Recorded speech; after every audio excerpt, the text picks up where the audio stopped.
Hello students. तो कैसे हो आप लोग? आई होप आप लोग काफ़ी अच्छे होंगे। और फिर से मैं आप लोगों के लिए देखो एक तो प्रैक्टिस पेपर लेके आ गया हूँ। देख लो यहाँ पे इंग्लिश का प्रैक्टिस पेपर है क्लास 2 के लिए, ठीक है ना। तो रीडिंग कम्प्रिहेंशन देख लेते हैं इसको एक बार। कह रहा है यहाँ पे कि read the passage carefully and answer the following questions. ठीक है, इस पैसेज को अच्छे से पढ़ लेना है, अच्छे से समझ लेना है और इससे रिलेटेड कुछ क्वेश्चंस हैं उसके आंसर हम लोग करेंगे। ठीक है, तो आइए शुरू करते हैं। कह रहा है कि there stood an apple tree on Billy's farm, मतलब बिली के फार्म में एक एप्पल का ट्री है। ठीक है, it was home to squirrels, parrots, sparrows and बीज।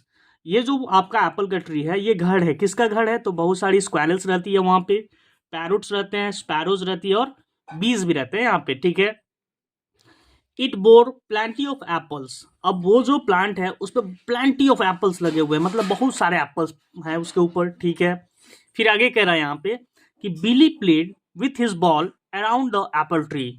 बिली जो है वो वहां पे खेलता है या खेलती है, जो भी है कैरेक्टर, ठीक है ना, अराउंड द ट्री, ट्री के आसपास में। ठीक है, हिज डॉग, मतलब बिली का जो डॉग है, sniffed at the butterflies as Billy played. मतलब जब बिली खेल रहा होता है अपने पैर के नीचे, उसका जो डॉग है वो सूंघते रहता है किसको? तो बटरफ्लाइज को। ठीक है, द बज the bees buzzed as the squirrel hopped in the grass near the tree।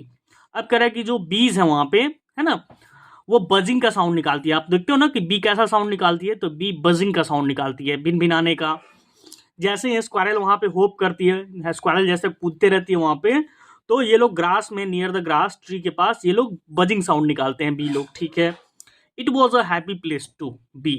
और ये काफी कैसा खुशनुमा जगह है, बहुत ही अच्छा जगह है। तो ये रहा आपका छोटा सा एक पैसेज जो मुश्किल से 5 लाइन का है। ठीक है, हमने पढ़ा, इसके मीनिंग को समझा। अब चलिए इसके सारे क्वेश्चंस को करके देखते हैं, क्वेश्चंस क्या कर रहे हैं। ठीक है, पहले क्वेश्चन पे आते हैं। देखिए द वेरी फर्स्ट क्वेश्चन ये कह रहा है, question pick all the double letter words from the passage. अब इस पैसेज से आपको सारे डबल लेटर्स के वर्ड्स को ले लेना है। देखो सारे डबल लेटर्स वर्ड आपको करने हैं। ठीक है, तो डबल लेटर वर्ड की अगर हम बात करें तो देखो, अगर हम शुरू करते हैं तो सबसे पहले आप देख पा रहे हो यहाँ पे क्या है, स्टूड, डबल ओ है, तो लिख लेंगे पहला आंसर हमारा हो जाएगा stood, STOOD, stood double letter है। आगे बढ़ते हैं, then apple, apple is also a double letter word, लिख लेते हैं एप्पल, APPLE, एप्पल। आगे बढ़ते हैं, देखते हैं farm, it was home to squirrels, double R लिया हुआ है तो हमारा ये भी हो जाएगा स्क्वायरल, स्क्वायरल भी हो जाएगा, SQUIRREL, स्क्वायरल हो गया। अगर हम बात करें पैरोट की तो देखो यहाँ भी डबल आर लगा हुआ है, तो लिख लेंगे पैरोट, PARROT, पैरोट। ठीक है, अगर हम स्पैरो की बात करें, अगेन देखिए डबल आर लगा हुआ है, हमें डबल लेटर वर्ड यहाँ लिखना भी है, तो लिख लेते हैं स्पैरो, SPARROW, स्पैरो हो गया। बी, बी में भी आप देख लो डबल ई साउंड है, मतलब डबल लेटर वर्ड है यहाँ पे, तो लिख लेंगे BEE, बी हो गया। आगे बढ़ते हैं, एप्पल हमने ऑलरेडी किया हुआ है। फिर यहाँ पे हाँ, बॉल में डबल लेटर है तो लिख लेंगे BALL। बॉल से आगे बढ़ते हैं, अराउंड द एप्पल लिखा जा चुका है। ट्री, देखो ट्री में भी डबल ई है, हमने ट्री लिखा है कहीं? नहीं लिखा है, तो इसको भी लिख लो ट्री, TREE। ठीक है, आगे बढ़ते हैं, ट्री के बाद हिज डॉग स्निफ्ड, देखो स्निफ्ड में डबल एफ लगा हुआ है, तो स्निफ एक वर्ड होता है हमारा, लिख लेंगे SNIFF, स्निफ मतलब वो सूंघना। जैसे ही वो क्या करता है, डॉग जो है वो सूंघता है यहाँ पे बटरफ्लाइज को, जब क्या होता है, बिली खेल रहा होता है, हमने पढ़ा था। अच्छा, आगे बढ़ते हैं, तो बिली, देखो ऑलरेडी बिली दिया हुआ है, हम लोग इसको छोड़े जा रहे हैं। बिली में भी क्या लिखा हुआ है, डबल एल साउंड है, तो बिली लिख लो यहाँ पे, BILLY, बिली भी हो गया। ठीक है, आगे देख लेते हैं, बीज, ऑलरेडी हमने बी लिखा हुआ है, छोड़ दो बी को। बज, देखो बज साउंड जो निकालते हैं, डबल जेड है यहाँ, तो लिख लो बज, BU, बज हो गया।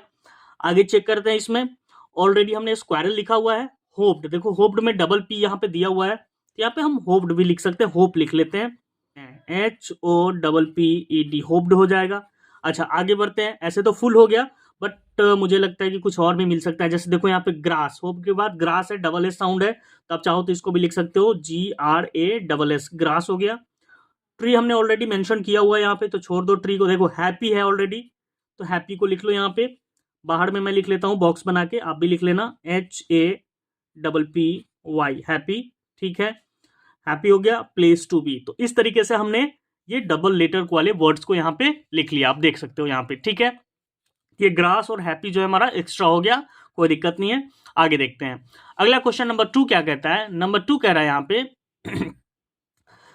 List the names of animals on the farm, मतलब इस फार्म में जितने एनिमल्स के नेम आए हुए हैं उनके नाम लिख देना है आपको। तो हमने पढ़ा था, देखो क्या क्या नाम थे यहाँ पे, एक बार फिर से मैं आपको बता दूं। देखो स्क्वायरल था हमारा, पैरोट था, स्पैरो था और बीज था। ठीक है, तो इनके नाम हमें यहाँ पे लिख देने आंसर में। तो सबसे पहले हम लोग नाम दे देंगे किसका, स्क्वायरल का, SQUIRREL, स्क्वायरल्स, एस लगा दो, स्क्वायरल्स थी यहाँ पे। पैरोट्स थे हमारे, PARROTS, पैरोट्स हो गए। फिर हमारे स्पैरोज थे, तो लिखेंगे SPARROWS, स्पैरोज हो गए। और हमारी बीज भी थी इसमें, तो बीज की बात कर लेते हैं। ठीक है, अच्छा फिर स्टोरी में देखो इसके डॉग की बात आई थी, तो आप यहाँ पे डॉग डाल दो, डॉग। ठीक है, डॉग के बाद और किसकी बात हुई थी, एक बार चेक कर लेते हैं और किसकी बात हुई थी। चलो बाकी लोगों की बात नहीं हुई थी, तो ये सारे हमारे क्या थे, इस फार्म में एनिमल्स के नेम थे। ठीक है ना, आगे देखते हैं नेक्स्ट। नेक्स्ट क्वेश्चन, नेक्स्ट कह रहा है कि what did Belize dog do, मतलब बिली का डॉग क्या कर रहा था। तो हम जानते हैं कि बिली का डॉग जो था वो बटरफ्लाई को स्निफ्ड कर रहा था जब बिली खेल रहा था। ठीक है, देखो यहाँ पे ये लाइन मेंशन है, मैं आपको ऊपर दिखा दूं। कह रहा है कि his dog sniffed at the butterflies as Billy played, ये लाइन दिख रहा है आपको, यही हमको आंसर में यहाँ पे लिख देना है अपने लैंग्वेज में थोड़ा सा चेंज करके। What did Belize dog do, तो लिखेंगे बिलीज डॉग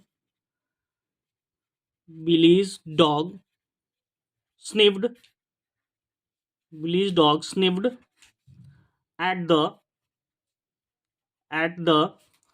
butterflies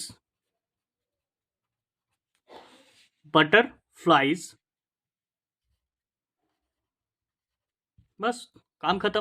तो इस तरीके से आपने इस पूरे पैराग्राफ को किया, अच्छे से किया, और सारी चीजें आई होप आप लोगों को समझ में आई होगी। ठीक है ना, तो मिलते हैं अपने एक नेक्स्ट वीडियो में एक नए पैराग्राफ के साथ, एक नए कोई भी कंटेंट के साथ। तब तक के लिए bye bye, thank you. Like share और सब्सक्राइब करना बिल्कुल ना भूलें।